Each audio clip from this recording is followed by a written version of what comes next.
السلام عليكم ورحمة الله وبركاته. لو أول مرة بتشوف قناتي أنا مروة شومان. النهاردة هقولك ازاي تلف المحشي بمنتهى السهولة وبأسرع طريقة. تعملي الحلة اللي قد كده مفيش ربع ساعة هتكوني لفتيه. يلا بسرعة كده نشوف هنعمله ازاي. بسم الله الرحمن الرحيم.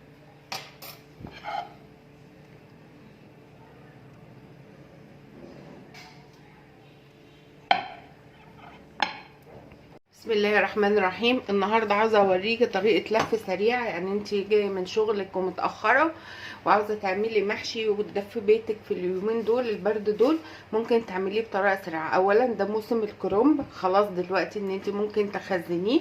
دون انا كنت يعني بقاله بس اسبوع مش بقاله كتير. برضو لما تيجي تخزنيه ما تسلقوهوش قوي لان الفريزر كده كده بيسويه. هقولك ازاي بطريقه سريعه. طبعا الخلطه المعتمده انا منزلها لكم قبل كده اهي. انا بس عاوزه اوريكم النهارده فكره اللف. ان انا بجيبها كده على الرخامه او على اي حاجه نظيفه. يعني طبعا الرخامه بتاعتك بتكون نظيفه ماشي، ما كانش على طبق زي ما انت عاوزه. تحطي كم كده مناسب مش كتير عشان ما تخليهوش الصوابع تخينه. يعني انا ما بحبهاش تخينه اهي. وتبداي تلفي، شايفه؟ تلفي كده كله مره واحده. طبعا انت عاوزه تخليه مفلفل بتضيقي اللف، عاوزاه بيبقى سايح شويه، في ناس بيحبوه سايح بتوسعي اللفه بتاعتك اهي. تعملي رول كده بالشكل ده وتبداي ترصيه في الحله بتاعتك. شايفه؟ في الحله بتاعتك كده اهو.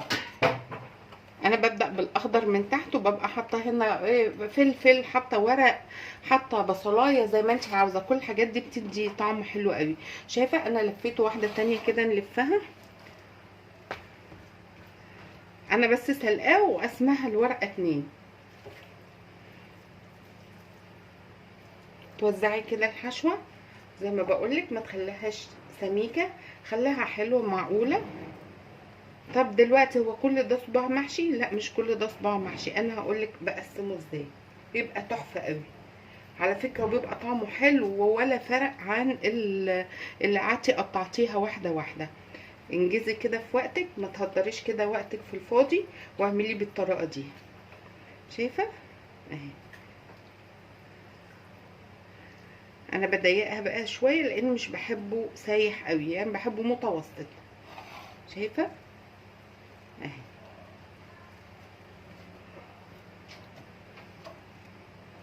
شايفه بالشكل ده.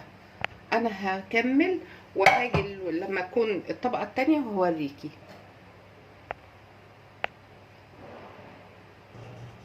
شايفين؟ هاجي بقى هعمل لكم البيضه دي. الورقه البيضه انا خلصت اول صفه اهو. شايفين ما شاء الله اللهم بارك اهو، عشان الابيض يظهر فيه اكتر يعني الحشو. بقفلها قوي كده اهي. الابيض بتبقى رقيقه شويه فباخدها كده من الجنب بالراحه. تمام.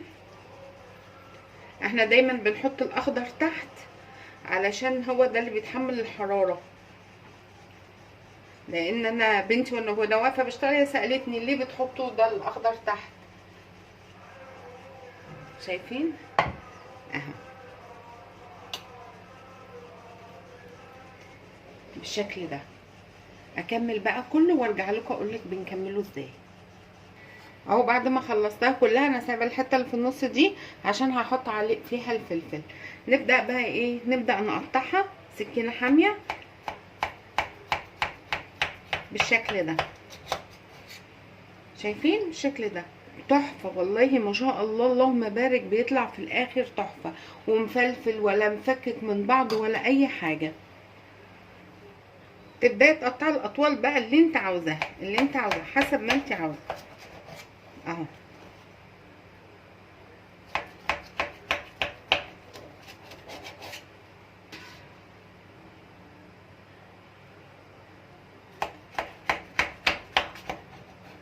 شايفين؟ دي حسيتها طويله باخدها من تاني واحده كده، باخدها 2 اهي.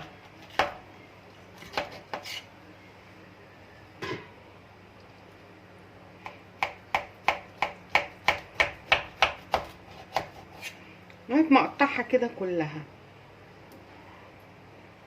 اهو بالشكل الجميل ده. وممكن انتي تعمليها في صينيه مستطيله وتقطعيه كله قد بعضه، لان ده بيبقى يعني من فوق اكبر شويه من تحت زي ما انتي عاوزه.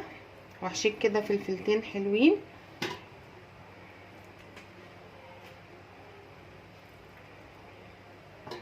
اوسع كده الفلفل عشان انا لازم بحط طبق.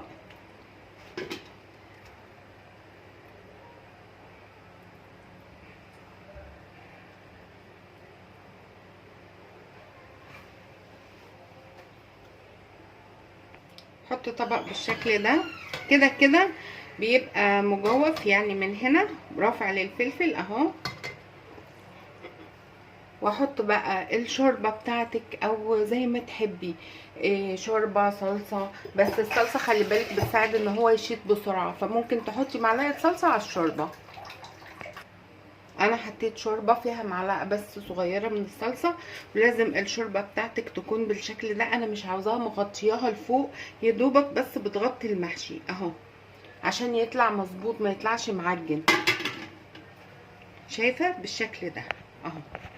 ارفعها بقى على النار واسويها زي ما انتي عارفه على نار عاليه يغلي، وبعد كده بنوطي النار ويستوي براحته خالص. سيبك بقى من الشبشب ومن الهري دون، وتعالي شوفي الوصفه الجميله دي. هرفعها على النار واسويها واوريها لكم وانا بقلبها ازاي هو جميل ومش مفكش ولا اي حاجه. اهو المحشي لما استوى شايفين ما شاء الله اللهم بارك، مفلفل اهو تحفه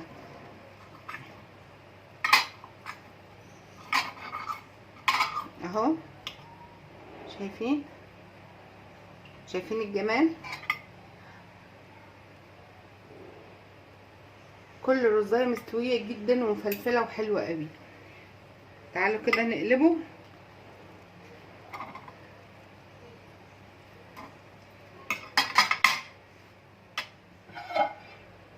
ولا في اي حاجه مهروده.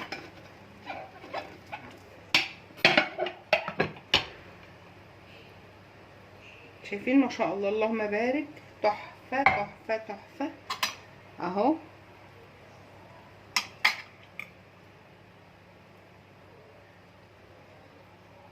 زي ما قلت لك، عاوزه تصغريها عاوزه تكبريها زي ما انت عاوزه.